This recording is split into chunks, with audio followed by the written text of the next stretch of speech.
Hey guys, Joe Teti, Dale Comstock. We've got yet another really cool tradecraft idea, and actually Dale came up with it, and I want him to share it with you. It's really cool. This is a form of clandestine communication in the event you are in a hotel, whether in the United States or overseas, how you can actually send a message to your family in the event that something has gone wrong. Dale, check this out. Yeah, so for example, very simply, if I wanted to, again, use clandestine communications to indicate to my family not to come into the hotel room, or my partner to come into the hotel room, from whomever, but basically grab your things and get out of Dodge, get to the airport or whatever it is.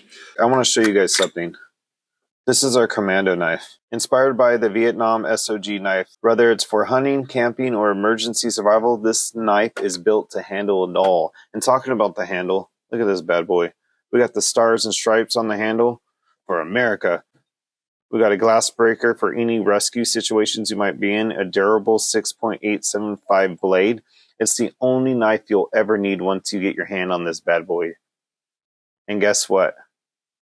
This knife is free just for watching this video. All you have to do is cover the shipping by clicking in the link in the description, but we're only giving away 200 of these Commando knives. It's backed by a 1-year satisfaction guaranteed. So get to the link in the description and get yours now. Hurry up and get this bad boy. Oi, back to the video.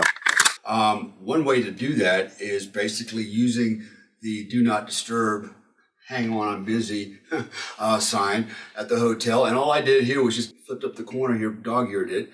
And this has already been communicated with my partner and my family that if they see this, they are not to go into the room. They're immediately to turn around and beat feet to the airport.